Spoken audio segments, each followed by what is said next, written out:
Hey guys, have you ever wondered why it is that some people achieve financial independence a lot quicker than other people? Have you ever really thought about it? Why does that happen? Some people might go and do their little calculations and it shows them it will take 80 years to become financially independent. And they just give up and they're like thinking to themselves, that's it, it will never ever happen. Whereas you hear about other people and they do it in 10 years, which in our case was how long it took. A friend of mine did it in 5 years. You have other people doing it in, say 15 years or less than 10 years. What sets those people apart? What is going on there? What is the key differentiator? Today I want to speak to you about 5 ways to start investing money for financial independence. More specifically, let's just say you've got your money or your salary and various bits of income coming in, maybe even a bit of side hustle. What should you be putting your money into exactly? Like what asset classes should you be investing your money into? Who knows? Well, today I'm going to share with you exactly what we teach at Financial Joy Academy. These 5 areas I'm going to share with you are the 5 areas that we focused on ourselves in our multi-asset strategy. That's right. So I don't believe in, for example, just investing only through the stock market, which some people do, and good luck to them. I don't believe, for example, in only investing through property, for example, which some people do, and good luck to them as well. And by the way, it worked for some people. My personal strategy, and by my I'm talking about me and my wife, our personal strategy is a multi-asset strategy. By that I mean looking at different other ways, more fun ways of truly accelerating your financial independence. What I'm going to do on this video today is I'm going to talk very candidly about 5 areas. And note, I'm just going to talk about them and share my thoughts on why I think you should consider including these areas in your personalized plan for financial independence. But note, these areas are so deep in terms of what you need to go into in order to truly execute them. So I can only introduce the ideas to you here on YouTube, but you might have to go off and do your own research and what have you, or if you're interested, explore Financial Joy Academy, where we've currently got 25 specific action plans and courses to guide you practically on how to do that if you're interested. So feel free to do that if you want. But today, let's dive straight in and start to explore these 5 key areas. My name's Ken of The Humble Penny and Financial Joy Academy. What we do on this channel here is to give you guys the tips, the insights, the practical hacks to help you work towards a dream life of financial independence and money joy. To be 100% transparent with you, what we do at FJA, at Financial Joy Academy, is not for everybody. Okay, so I want to just make that really, really clear. And the reason for that's because not everybody is really interested in doing what it really takes to become financially independent. And the key ingredient of what it really takes to become financially independent is taking radical action. Okay, so as I mentioned earlier, if you are that person who's interested in really going deep into these 5 areas I'm going to share today, then I'm going to put a link below and above to Financial Joy Academy for you to feel free to check it out in your own time. Let's dive straight in now and look at these 5 key areas. Okay, so area number 1, where we invested and still do today, is stock market investing. Now, I'm going to just be very basic right now because, I'm guilty for literally making assumptions that everybody who watches some of the stuff we share on this channel, they're kind of at a certain level on their financial journey. But I'm going to be very clear as to why the stock market is critical for your journey towards financial independence. I'm just going to share a few key points on this point. First point is that you definitely want to be investing through the stock market because it's the machine for taking your money from other areas, which we're going to cover on this video, and multiplying that money over time. Okay? You need that machine because that machine is doing the work for you without you having to graft and find the money per se, provided you do the initial work of putting your money in the right environment. You need that machine, and your goal, our goal as the fearless dreamers, the dream makers, is to feed the machine and let the machine get to work. Okay? Don't question the machine, just feed the machine in the right way. And that's what the stock market's there for.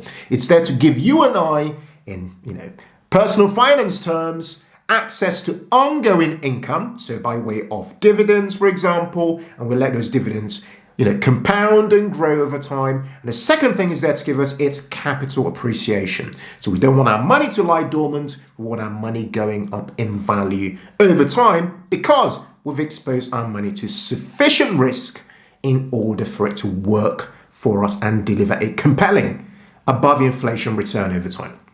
So that's number one, the stock market. Number two is the online business. Now, I talk about this one because I really want to be that person who really goes on about this idea of the online business because I truly believe in it. I've seen it change my life and the life of my wife radically in so many ways and giving us opportunities like you honestly wouldn't even believe, right? And I've seen it change the lives of friends that we've got simply because the online world presents a limitless world. Okay, I want you to really understand how the idea of starting something online, and I don't want the word business to scare you because that's where business, when I say business, people go, whoa, you're telling me to start a business, right? Just, it could be a side hustle. You could call it whatever you want, as long as you get comfortable with the idea. But the idea is very simple because the online world is a limitless world. And I understand this world really well. And I tell you why I understand it, because we've run businesses in the offline world many times in the past. And the thing about businesses in the offline world, for a lot of them, is that you have a capacity problem. We ran and still do run nursery businesses. And in the nursery business, I don't know if you know how they work, but you have a fixed capacity. You buy a building or you lease a building. The building might have capacity for 50 children or 100 or 150. That's it. That's your income capped. But the online world is different. With very limited resources, you can create this unbelievable world provided you're patient enough to really see your initial investment over time, because it's not easy, over time truly get to work. Okay? And that's the key difference. And why does that even matter for our journey to financial independence? Because it gives you unbelievable profits over time. You might only put in £300 or £1,000 into starting your online business, but before you know it, in 6 to 12 months, you will have delivered multiple times of that money that you put in if you focus on doing it properly. So from an online perspective, there are three key areas that you're really focusing on. It's either a product-based approach, i.e. you're buying and selling products online via a platform like Amazon or via your own e-commerce platform, or it could be a service-based approach where you are providing a service but delivering it online via maybe Zoom or via Skype or some form of medium online. Or the third is that you are looking at this from a content-based approach, which is what I'm doing right this very moment, creating on YouTube, on blogs, and that content, essentially the way it works is, let's say we've got a universe of say 100,000 people. If say 2% or 5% of that 100,000 then purchased and purchased continually, we therefore generate an income and generate that income on an ongoing basis. But notice that for me to be able to deliver that level of outcome, and with that outcome growing over time, I don't have to keep putting 1 unit of input to get 1 unit of output. There is a compounding effect that exists in the online world. And this is something that many people, particularly in the UK, have no clue about and don't even talk about because they just don't understand how it all really works. And I just want to talk about it because I want you to really think about this journey towards financial independence as a journey of creativity. You've got to be it really explore your inbuilt creativity to make this journey a much more fun and quicker one for you in order to help you achieve your goals. So don't really listen to anybody who says to you, no, don't explore the online world, don't explore online side hustles, blah, blah, blah, just rely on your day job. No, if you really want to play this game differently, I highly recommend just learning what it takes. And what it takes time. It really does. But if you're patient enough, you find yourself building that skill set. And the skill set, all these things I'm mentioning today are all various bits of skill set which you need to then apply to a specific tool set with a mindset overlaying all of them. When you bring all those key elements together of your skill set, your tool set, and your mindset together, then you are totally playing a different game when it comes to becoming financially independent. The third way to invest your money on your journey towards financial independence is to explore career maximization. Okay? I can tell you now that we would not be where we are today had I not gone from being that person who used to clean a paper factory, who used to do a cleaning job here and there, who used to work at a sandwich factory, who used to go about working as an animal technician, who kept working my way up to one day having a proper job and became a trainee accountant, to become a chartered accountant, to become a management accountant, to become a financial controller, finance director, chief financial officer. Had I not went and charted that course of me actually maximizing my career, had I not done that, none of what we're seeing today would be happening today from a financial independence perspective, right? And I tell you why. Because with career maximization comes income maximization if you know how to play the game, okay? There's always a game being played, and I say this all the time to everybody I meet who cares to listen. There's always a game being played, and those who know that there's always a game being played figure out how to play the game. And for you, your goal should be to play the game. Play the game of career maximization. And your goal tied to that is always upping your income. And I've made a video recently about how to double your income in 3 years. If you've not seen that video, I'm going to put a link to it below and above for you to go and watch that. I want you to understand that if you really prioritize this strategy of career maximization, your journey towards financial independence will be a breeze, a complete breeze, because you will see yourself keeping your lifestyle tapered at a specific level if you, again, understand the game, which is not lifestyle. Lifestyle creep is not the game.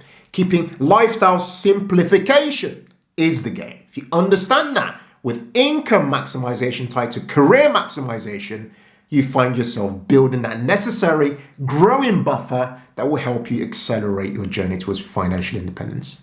Okay, area number 4 is property investing.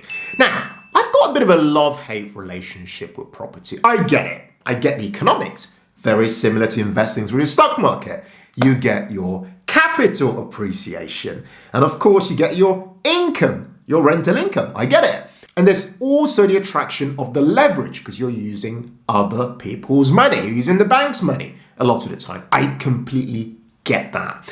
But one thing I really dislike about property, and something that many people don't talk about, is what happens when things fall apart, when things go wrong with your property game. If you don't get it right, if you don't have insurance in place, if you have like unbelievable amounts of voids in your properties, if you have what's going on in the current economic climate where the entire economy tanks and like all your tenants decide not to pay rent, what do you do then when it comes to your financial independence plan? This is why I don't really believe in when I hear people say things like, yeah, like take all the equity from your house and take all the equity, suck all the equity out of your life and go and use it to gear up to your face in debt in order to invest in property only as a sole strategy. I completely disagree with that. Now, you might be doing that. Good luck to you, like I say. But the approach here is to really think about what role should property play in your portfolio. Like I said earlier, we love a multi-asset approach towards financial independence. So yes, invest in the stock market. Yes, big ticks. but also really think, how could property help you to diversify your portfolio? Because think about it generally. All these asset classes really generally move in different ways at different times in the economic cycle. Okay, that's the thing to just bear in mind from a very simplistic perspective. So you don't typically have the stock market and property going up and down in the same way. Okay, so you need a different asset class for diversification. And property, by the way, is a very interesting asset class from the perspective of being clear of what your exact strategy is when it comes to property. Are you going into property for income? Is your strategy income? If it is, then how does that fit into your overall financial independence approach? Or is your strategy with property capital appreciation? Is that why you're going into property as an investment vehicle? And if so, if that's your strategy, at what point do you plan to exit from those property assets in order to therefore help you attain your goal of ultimately becoming financially independent through that asset class? In summary, property is a good asset class to explore, but it needs to be done personalized to your circumstances, with so many different things really brought into the picture. For example, tax. What tax bracket are you operating in your life at the moment? And is it really worth your while investing in property and also incurring all the additional costs that comes with investing in property, such as additional stamp duty and so many other things? So you really do need to make a proper assessment of property, although in our view, it's still a credible way to invest your money towards financial independence, but a lot goes into why property is suitable for you, rather than just a plain, yeah, I'm going to do property because everybody's doing property, or because my uncle or auntie or friend is doing property. That's almost a careless way of looking at this whole journey towards financial independence. Okay, so next is for you to invest in becoming debt-free. And by that I mean 100% personal debt freedom. That includes, all your credit cards and all those things, plus you ultimately becoming mortgage-free in your existing property. Now, I could already hear many people going to me, no, why would you want to pay off your mortgage? And all these other things that many people say when you mention that it's a strategy that you are pursuing. Now, I can tell you, in fact, I can put in my hands right now, if I counted 5 of the people I know who are closest to me who are financially independent, I can tell you, and these are people who are my peers, I can tell you that those people not only have mortgage-free properties, but they've got investments in other assets, including other property assets, as well as the stock market and other areas, such as investments into digital assets, like I mentioned earlier in this video. What I find really interesting about pursuing debt freedom, 100% debt freedom, is that when you look at the research around self-made millionaires, you will see that the majority of self-made millionaires actually became millionaires by paying off their mortgages as part of their strategy.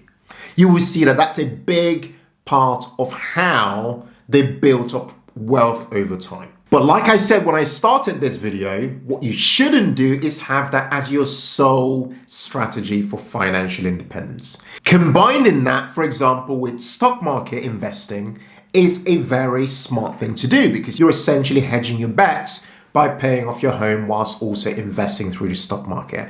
Better still, combining that with doing something else, such as you exploring an income generating asset online, for example. It's even smarter because you are giving yourself a much higher probability of being able to maintain that dual strategy of paying off your mortgage combined with investing through the stock market. Okay guys, I really hope you've enjoyed those 5 different ways that you can begin to invest for financial independence. I'd love to hear from you actually. Which of those 5 areas are you currently exploring today? Like, which of them are you exploring? And which of those 5 areas have you thought to yourselves, I'd love to actually explore this as an area for my financial independence, but I haven't been able to do so far. I'd love to know, which is that area that you would love to explore but haven't been able to do so? Let me know in the comments, and let me know why as well you haven't been able to do that. Is it that you are still trying to raise some capital? Is it that you lack the skill set? What is it that's stopping you exploring those specific areas? I'd love to jump in the comments to share more of my perspective in order to help you move forward. I want to just end this video by just saying one thing. The one thing to note is that it's very easy to learn about these various high-level approaches towards achieving goals such as financial independence. The real truth is that the people, and it's a very tiny percentage, very, very small percentage, who will ultimately achieve financial independence are those who don't just hear the ideas and let it just flow in and flow out, but who actually say to themselves, I've heard about this one thing, which is, say, property investing, or I've heard about stock market investing, or I've heard about creating an online business, for example. They've heard about those things, but they've decided that they'll make it a thing to go deeper, to go beyond just the idea at the surface. It's those people who truly take radical action, who really begin to make this journey a reality in their lives. And I hope that you are that person, that you're not just watching this just to feel like you've learned something interesting, but you're truly saying to yourself, how could this information really change my life? What's my next best step on the back of learning about this information at the high level? What do I now need to do in order to help me, help yourself move to your next best place on your journey towards financial independence? If you've not thought about it that deeply, I'd really urge you to really do so, because it'd be completely pointless really watching these videos, but without actually taking the action in your own way towards taking these ideas to the next best place for yourself. Guys, I really hope you've enjoyed this video today. If you did, please make sure you hit that subscribe button, because it just really helps to encourage us on our growth of this channel, as well as to encourage so many more people to subscribe to our channel. I'd also love for you to hit that like button, because that also helps the algorithm to just get our content in front of so many more people. Thank you so much for watching today, and I look forward to seeing you again on our next video. As ever, in all things, be thankful and seek joy. Take care and bye for now.